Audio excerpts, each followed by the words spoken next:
Thank you so much. My name is Amanzi Sara. I am a youth leader from Maracha district, West Nile. I am very grateful for today's work conference. In the first place, I would like to thank UNFPA for funding this project through Naguru Teenage Information Center. I am here because of Naguru Teenage Information Center. I am proud to always talk on their behalf as a young person because through the activities, through the programs they have been implementing, they have helped to empower the youth and me as a person, especially the girl child. Today we purposely came here for demographic dividend. My little understanding is how we can grow, our potential to grow as a country economically, and how do we grow when the population grows. That is my understanding, but what does it mean to me as a person? When we were discussing, it means a lot. I came to realize that a lot needs to be done by the youth, especially during the youth section. We discovered that the youth needs to learn more things in order to grow economically. The youth needs skilling. We need more innovations to reach services that have been provided outside. We had around 4 sessions that have been presented by different people. But what did we get? What did I in person get from these sessions? For example, to take the issue of the innovations, we did learn that we can access services. Let me take the toll-free services. How does she use the toll-free effectively to make sure that she protects herself from whatever she is going through? Then what am I about to say about it? A young girl can have challenges in a village, in her home, but she has now the chance to communicate.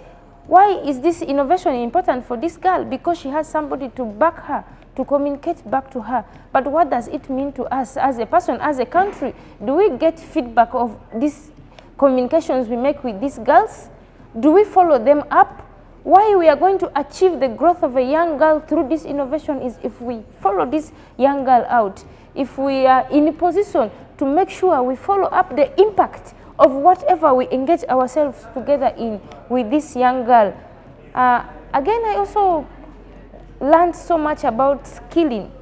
We clearly got that the country and the young people in Uganda need more skilling than education.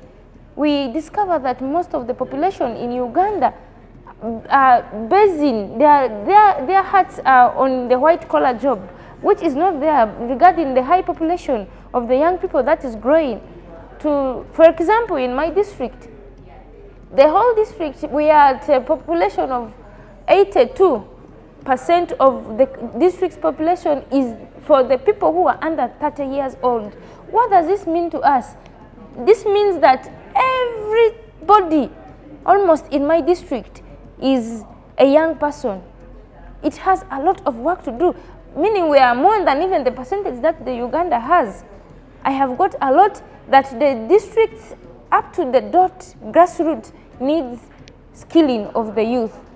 By skilling the youth, we are going to empower them, we are going to grow economically, we are going to embrace demographic diligence if we skill the majority youth. Because despite education, somebody growing with a skill is better.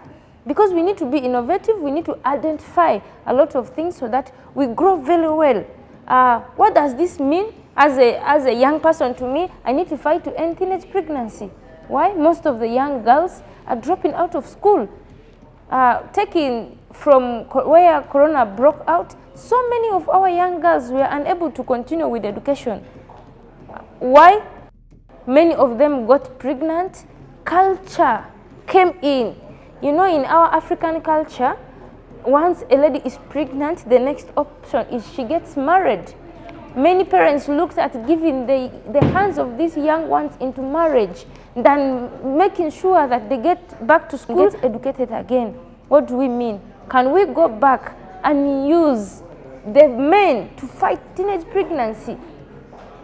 They are the ones impregnating the young girls. It is not going to be an enough effort if we only talk to the young girls alone. We need to engage the men so as we fight teenage pregnancy in a collective effort. What am I going to say about today? Many people came with their recommendations that they would like the government to always do. Involvement, inclusiveness of the youth in the government projects. Many a times, many programs and projects are meant for the youth, but they are never involved in it. You go to district officials, NGOs go, they have a meeting with the RDCs, with the LC5 chairpersons, they discuss what they can best do for the young people when they are not there. How are they going to know that this is something being planned for them? Their engagement, meaning why we say there's nothing for the youth without them, means they need to be at the forefront of it. They need to be leaders.